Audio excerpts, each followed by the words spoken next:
In 1914, Britain was the banker of the world. It sat at the center of a financial web that stretched from Hong Kong to Buenos Aires, from Cairo to Calcutta. The pound sterling was the global reserve currency. The city of London was where empires came to borrow, where international trade was settled, where the price of the future was denominated in gold. Britain didn't just rule an empire of colonies, it ruled an empire of credit. And credit, as we're about to find out, is only as strong as the next payment.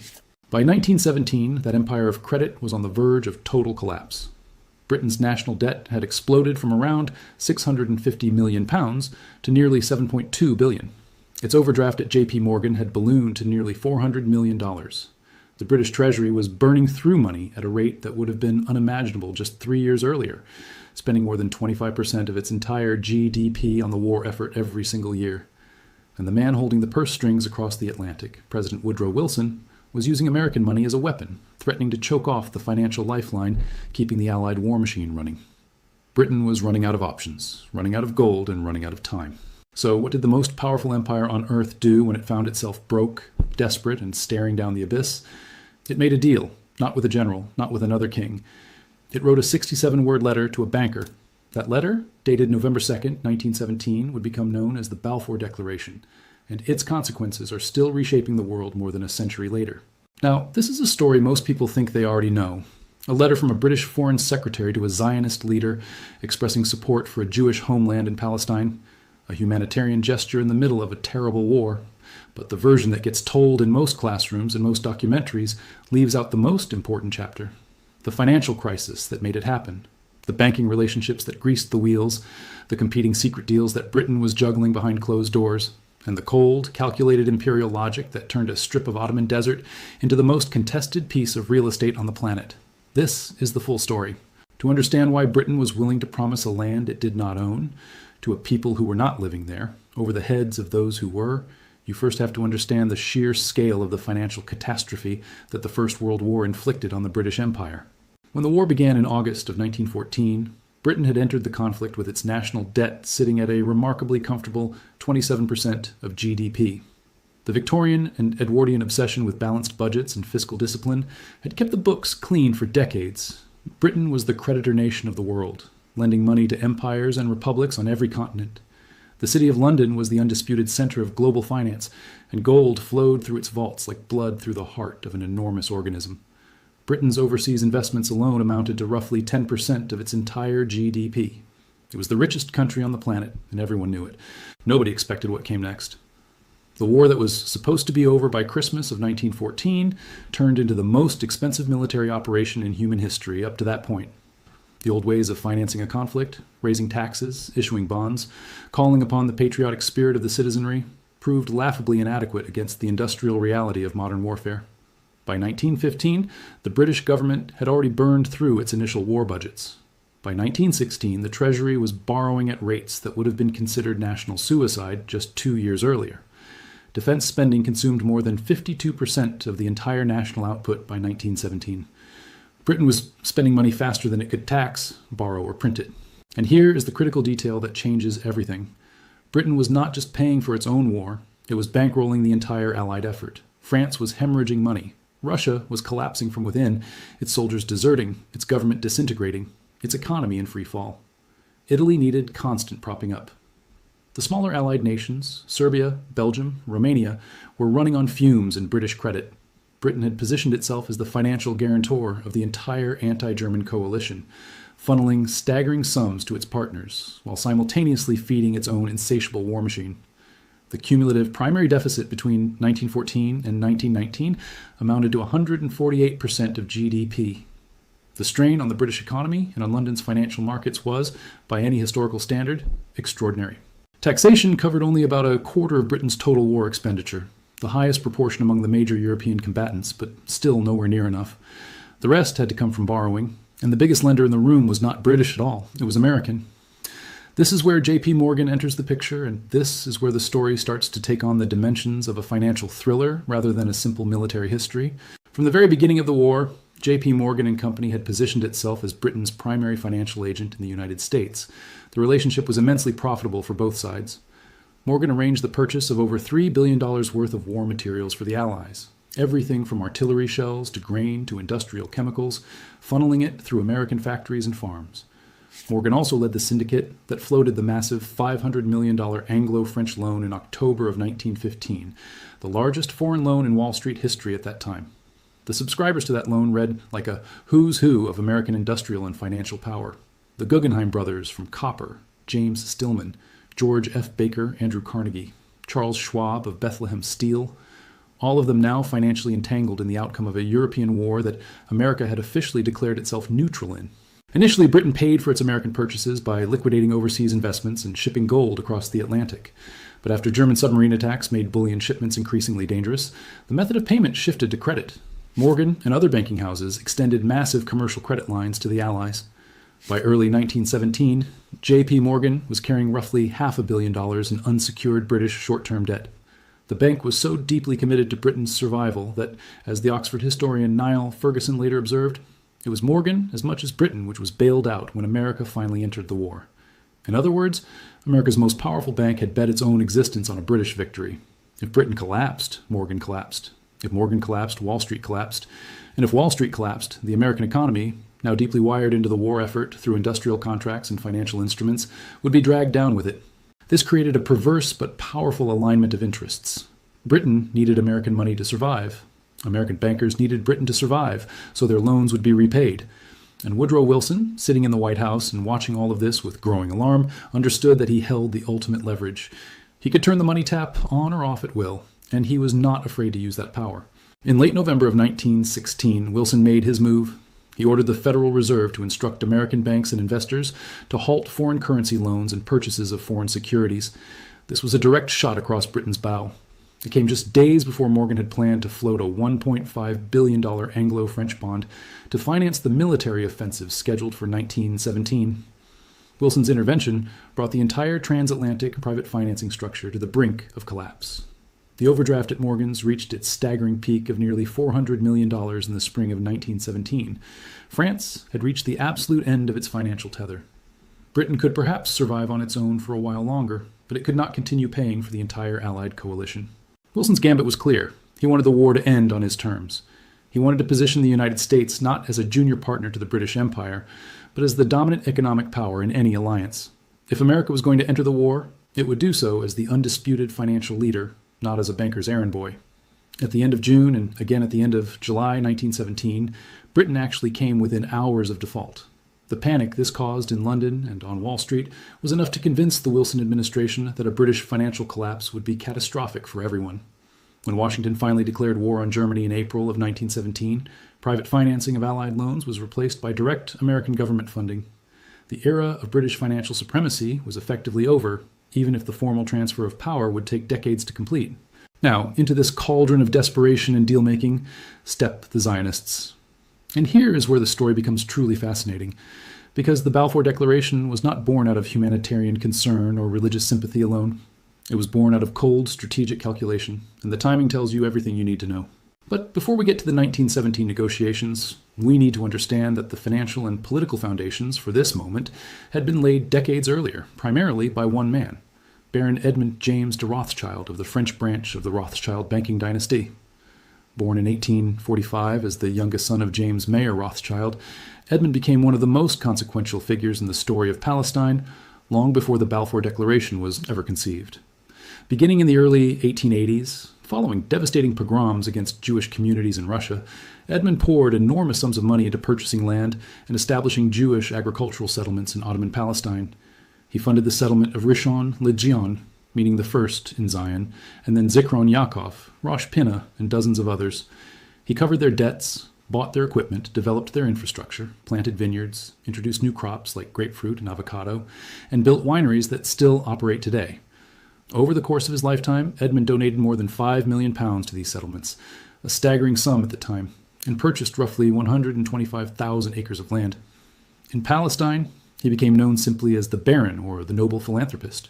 Edmund's motivations were complex. He was not a political Zionist in the mold of Theodor Herzl, whose vision of a formal Jewish state he initially resisted, but he believed deeply in the idea of Jewish agricultural self-sufficiency in the ancestral homeland, and he was willing to pour his immense fortune into making it a reality.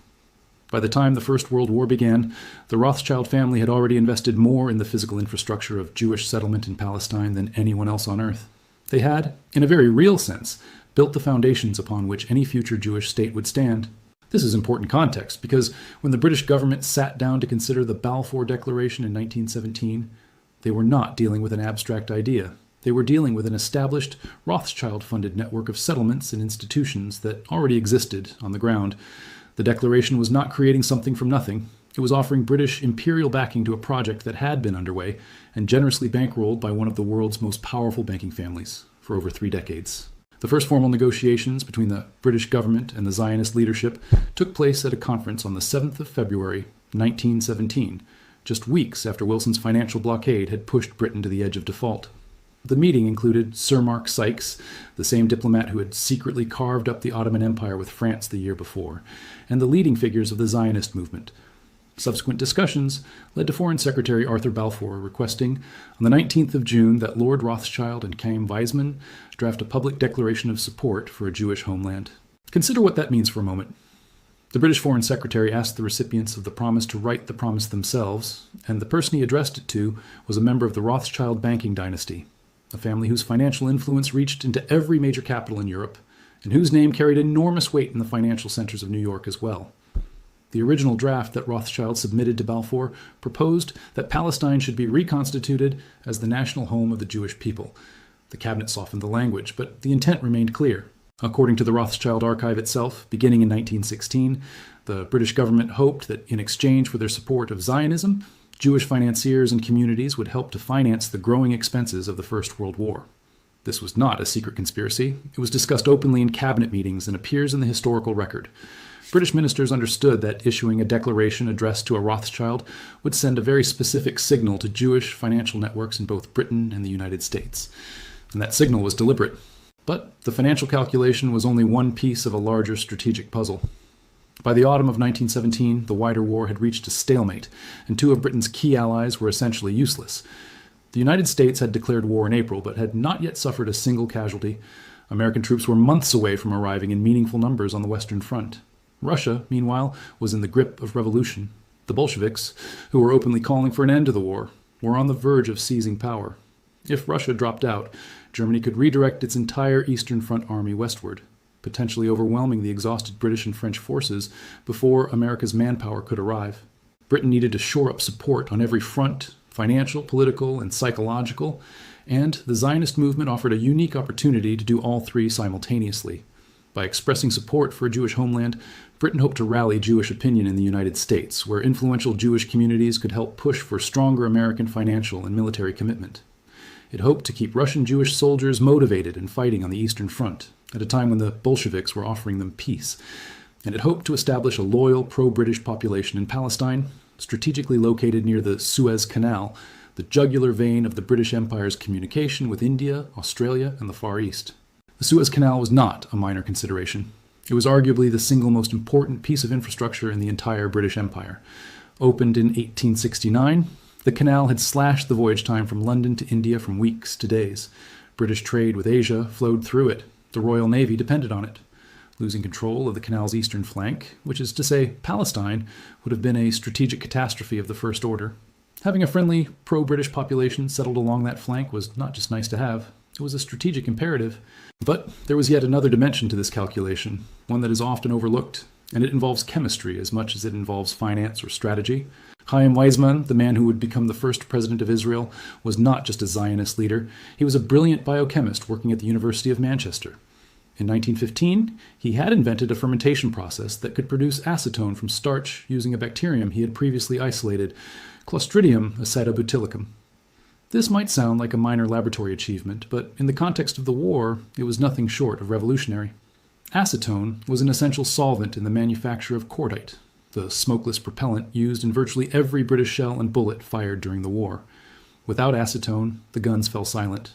Without cordite, the Royal Navy was defenseless.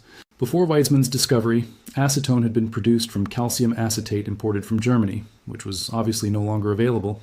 The alternative, distilling it from wood, required roughly 100 tons of timber to produce a single ton of acetone. Supplies were desperately short, and the situation was growing dire. When Winston Churchill, then First Lord of the Admiralty, learned about Weizmann's process, he summoned the chemist to a meeting. Churchill's first words by Weizmann's own account were characteristically blunt. "We need 30,000 tons of acetone," he said. "Can you make it?" Weizmann could, and he did. He resigned his academic post and moved to London to develop the process at industrial scale. By 1917, the factories were producing more than 90,000 gallons of acetone per year, enough to feed the war's seemingly insatiable demand for cordite.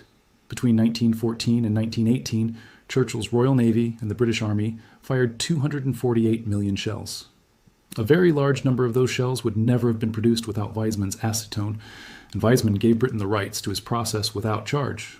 Now here is where the threads converge in a way that is almost too neat to be coincidental. Weizmann was simultaneously the man solving Britain's most critical munitions crisis and the most influential Zionist advocate with direct personal access to the highest levels of the British government. He had cultivated relationships with Lloyd George, with Balfour, with Churchill. His scientific contribution gave him leverage that no amount of political lobbying alone could have achieved.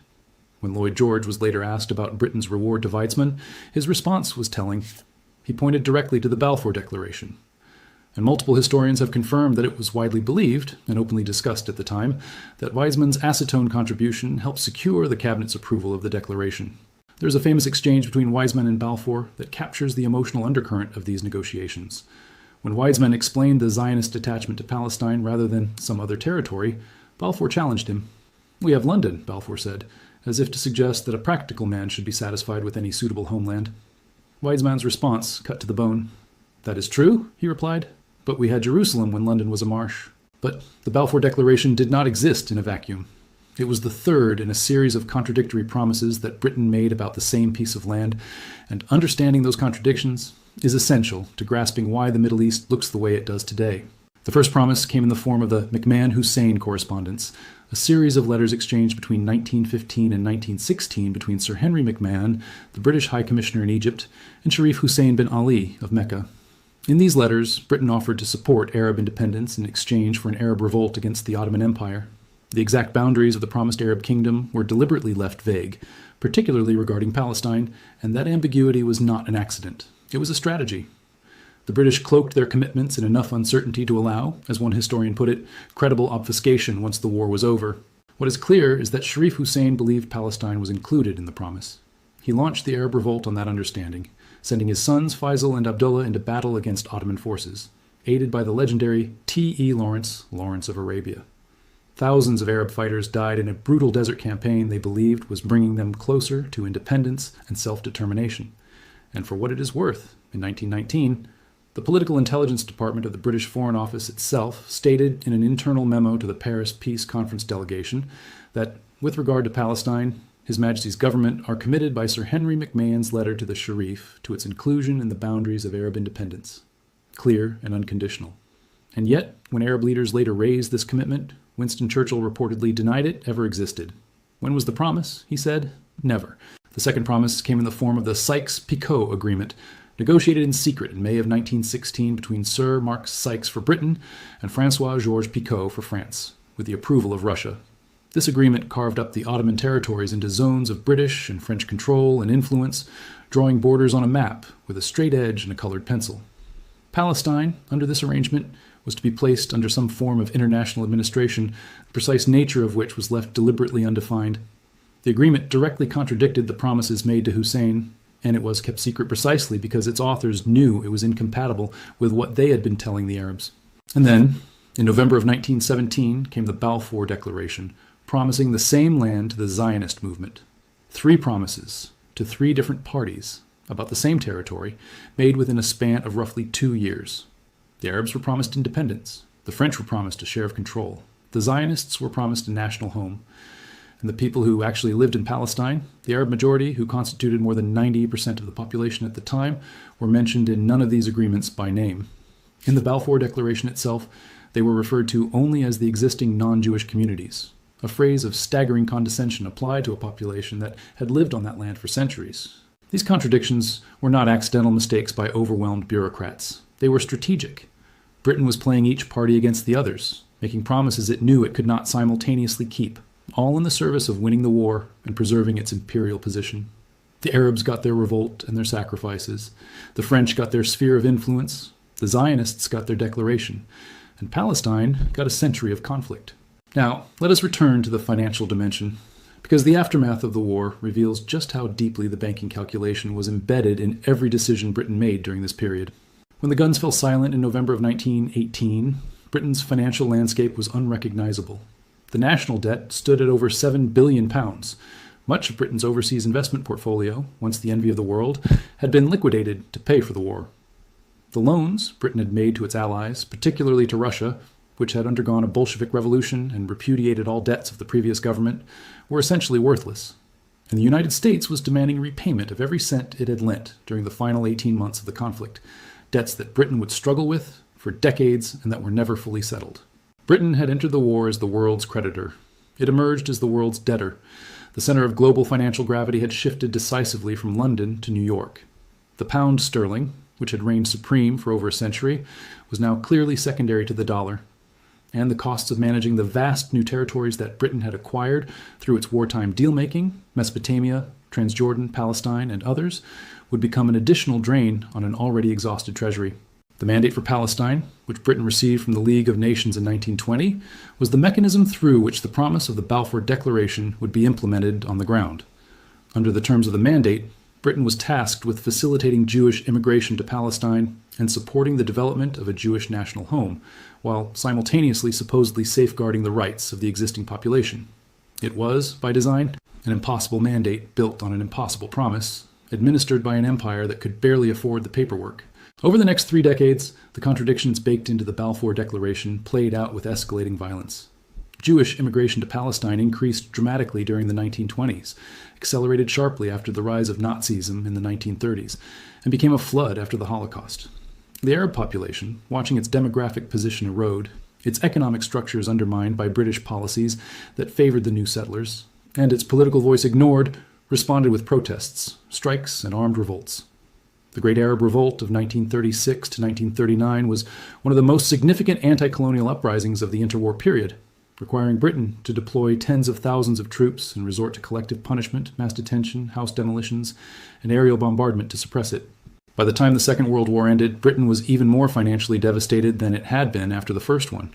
The national debt had reached 249% of GDP, an all-time high. The empire was disintegrating from India to Africa, and Palestine had become an ungovernable nightmare, with Jewish paramilitary organizations like the Irgun and the Lehi now attacking British soldiers and infrastructure, the very forces that had enabled their presence in the land in the first place. Britain was spending millions. It did not have to police a territory that was tearing itself apart because of a promise it had made when it was too broke to say no. In 1947, Britain referred the Palestine question to the newly formed United Nations and walked away. It was not a noble transfer of responsibility. It was an admission of total abject failure. The mandate was handed back, and the following year, in May of 1948, the State of Israel declared its independence. Chaim Weizmann, the chemist who had solved Britain's acetone crisis and lobbied for the declaration that set everything in motion, became its first president. Now, I want to be very careful here, because this is a topic where conspiracy theories flourish and where careless claims can distort reality. There are those who reduce this entire story to a single transaction, the claim that Britain literally sold Palestine to the Rothschilds to pay its war debts. That framing is too neat, too reductive, and it obscures the messy, multi-layered reality of what actually happened. The Balfour Declaration was not a receipt. It was not a deed of sale. No stack of cash was exchanged for the letter itself. And the Rothschild family was not a monolithic entity acting with a single agenda. As we discussed, some branches of the family actively opposed Zionism and fought against the declaration. But it is equally naive, perhaps even dishonest, to pretend that finance played no role. The historical record is clear that British leaders explicitly discussed the financial benefits of winning Jewish support. The Rothschild archive confirms that the British government hoped Zionist backing would translate into financial assistance for the war effort. The timing of the declaration, issued at the precise moment of Britain's deepest financial crisis, is not coincidental. And the broader pattern of Britain's wartime diplomacy, making promises to whoever could help it survive the next financial quarter, the next bond issue, the next American loan, bears all the hallmarks of an empire conducting foreign policy the way a desperate borrower conducts their personal life, saying whatever needs to be said to keep the money flowing and the creditors happy. What we can say with confidence is this.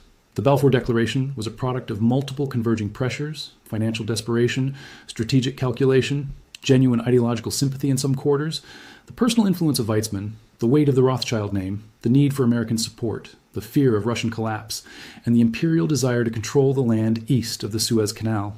No single factor explains it completely. But to tell the story without the financial chapter, which is what most popular histories do, is to tell a story with its spine removed.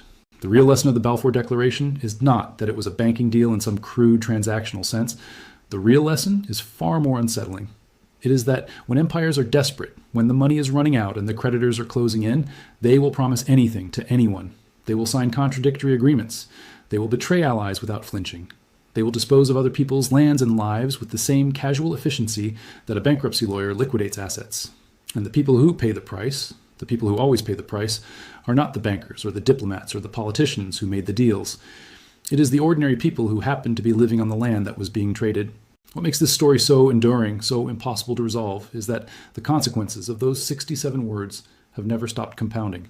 Every war, every failed peace process, every refugee camp, every settlement, every border checkpoint, every headline from the region traces a direct line back to that moment in 1917 when a bankrupt empire, drowning in debt and hemorrhaging gold, decided to promise a land it had no right to promise, in exchange for the political and financial support it needed to survive a war it could no longer afford to fight. And there's a final irony that is worth sitting with. The Balfour Declaration was supposed to secure Britain's position in the Middle East. Instead, it destroyed it. The mandate proved ruinously expensive. The conflict it created drained British resources for 30 years.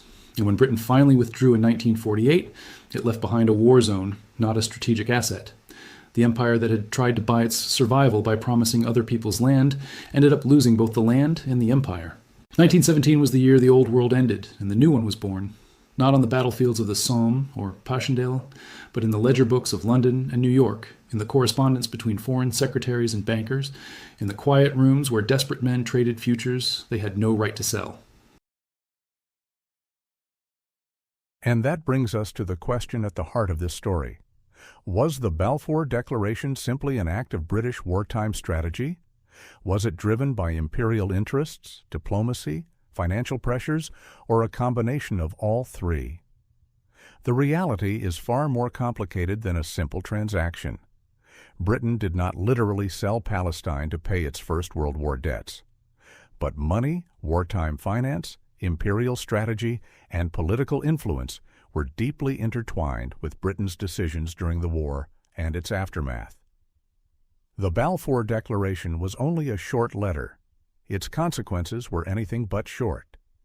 What followed would reshape Palestine, transform British policy in the Middle East, and contribute to a conflict whose consequences are still being felt more than a century later. Thank you for staying with us until the end of this episode of the Retro Review. If you found this story interesting, leave a like, share this video with someone who loves history, and subscribe to the Retro Review. And don't forget to turn on the bell icon so you never miss our next journey into the past. Most importantly, tell us what you think in the comments. Was the Balfour Declaration primarily a wartime strategy, an imperial calculation, or something more complicated? And if there is another historical event you want us to investigate, let us know. Your suggestions could become our next episode. Until next time, remember, history is rarely just about what happened. Sometimes the real story begins with asking who benefited, who paid the price, and what happened after the deal was done. This is the Retro Review.